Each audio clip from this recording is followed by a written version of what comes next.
No niin, hyvät naiset ja herrat, on tullut aika ottaa katse kohti liigan superkautta ja alkaa käymään läpi kausiennakot jokaisen 17 liigajoukkueen kohdalta. Mä ajattelin aloittaa nämä ennakot Porin Ässistä siitä syystä, että ensinnäkin Ässillä on ensi kauden joukkue jo aika lailla kasassa, mutta myös siitä syystä, että Ässät on tehnyt kesän aikana erittäin mielenkiintoisia hankintoja.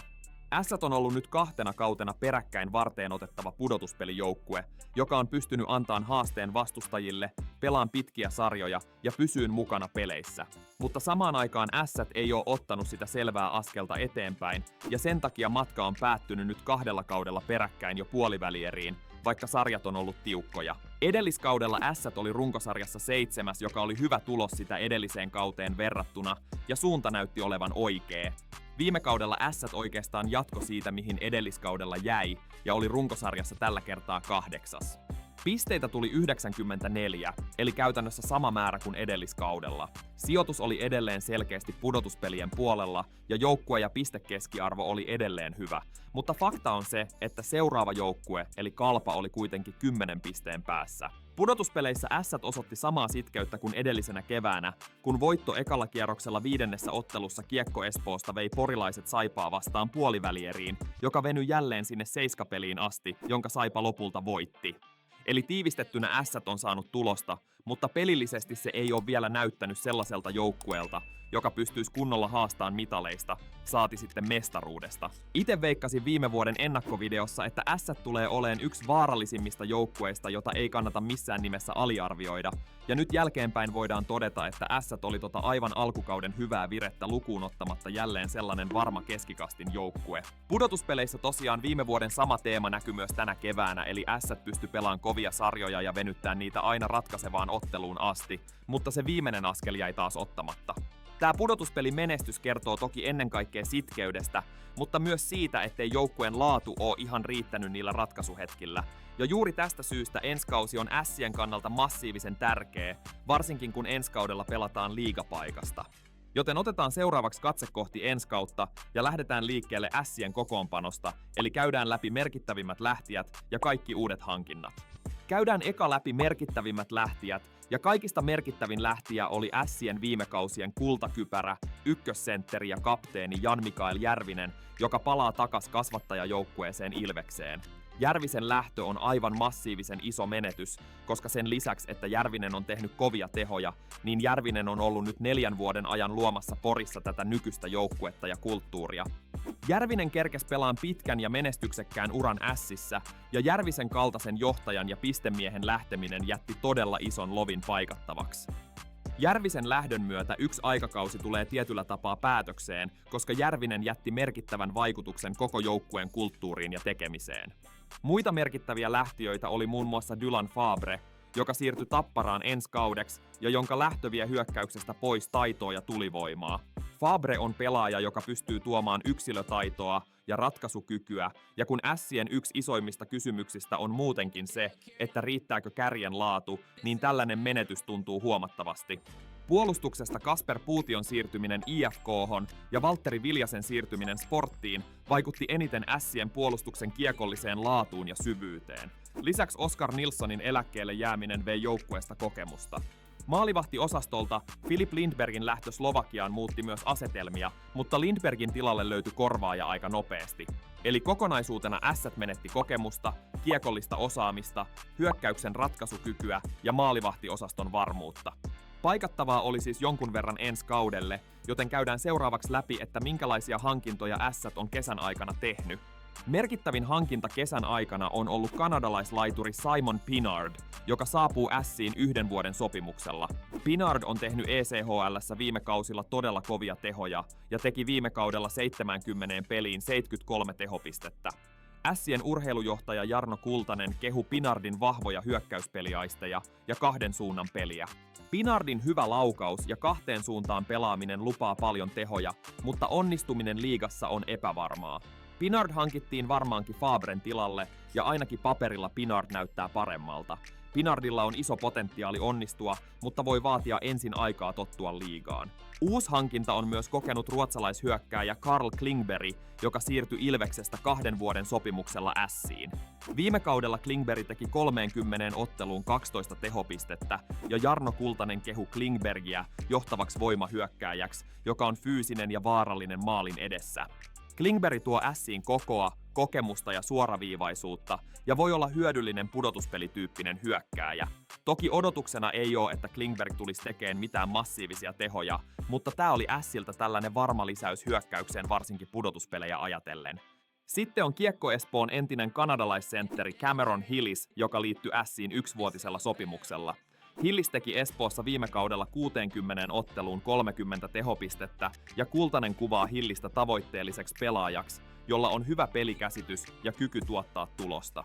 Hilliksen kautta haettiin selkeästi Järvisen korvaajaa tehojen puolesta, joten saa nähdä kuinka hyvin Hillis lunastaa nämä odotukset Ässissä. Sitten on maalivahti Roope Taponen, joka siirtyi Ilveksestä Ässiin 1-vuotisella sopimuksella. Taponen pelasi viime kaudella todella hajanaisesti eri sarjoissa ja joukkueissa, eli Ilveksessä, Ketterässä ja Sveitsissä Davosissa, mutta sai eniten vastuuta Ilveksessä pelaamalla 6 ottelua.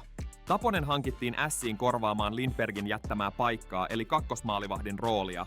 Oikeastaan tästä hankinnasta ei ole sen enempää sanottavaa, ja aika näyttää, että onko Taponen yhtä luotettava kuin Lindberg oli viime kaudella. Ja sitten on vielä HPK:n entinen kapteenipuolustaja Petteri Nikkilä, joka siirtyi Ässiin 2 vuoden sopimuksella. Nikkilä tuo Ässiin valtavan määrän kokemusta ja johtajuutta. Kultanen kommentoi, että Nikkilä tuo puolustukseen vahvistusta kokemuksen ja monipuolisuuden kautta, ja Nikkilä pystyy pelaamaan sekä ylivoimaa että alivoimaa, ja on parhaimmillaan kovissa peleissä. Nikkilä ei ole välttämättä iso pistemies, mutta tuo rauhaa takalinjoille ja tärkein erikoistilannekokemuksen. Nikkilä on omasta mielestä kaiken kaikkiaan Ässiltä loistava ja varma hankinta korvaamaan noita lähteneitä puolustajia. Eli näillä uusilla hankinnoilla on pyritty parhaan mukaan paikkaamaan noita lähtiöitä, ja ainakin omasta mielestä Ässät on tässä onnistunut hyvin, ainakin paperilla.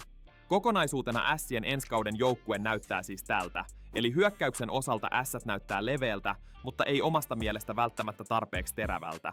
Leveydellä mä tarkoitan, että monesta ketjusta löytyy pelaajia, jotka voi pelata hyvän kauden ja tuoda tasaisesti tehoja, mutta terävyys puuttuu siltä kannalta, että omasta mielestä tästä hyökkäyksestä ei nouse esiin tarpeeksi monta selkeää ratkaisijaa.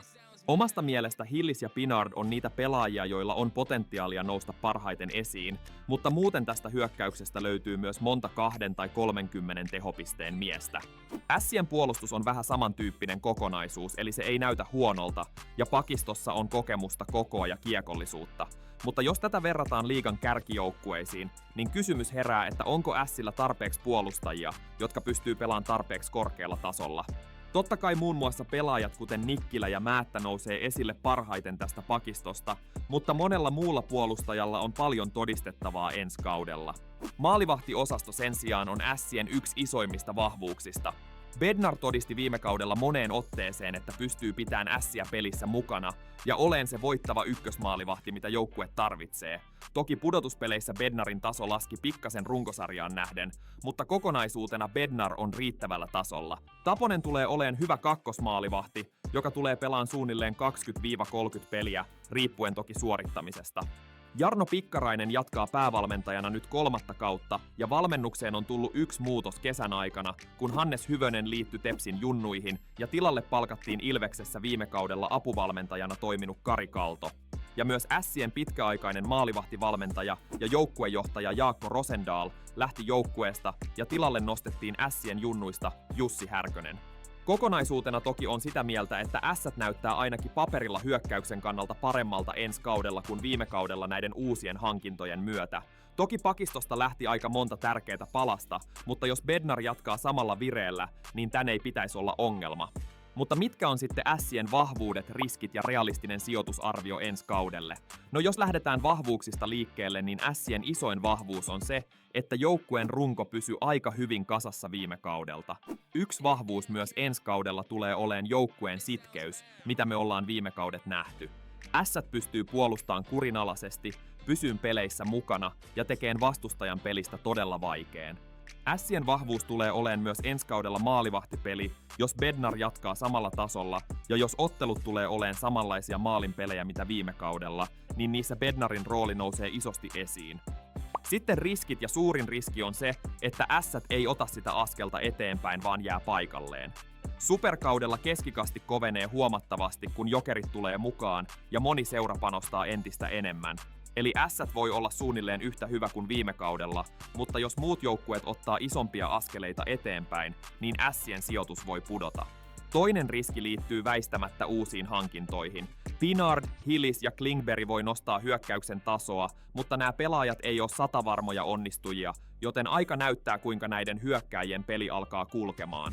Maalivahtipelissä riski on se, että jos Bednar loukkaantuu, niin pystyykö Taponen ottaan sen ykkösmaalivahdin roolin, vai pitääkö Ässien alkaa siinä vaiheessa etsiä uutta maalivahtia?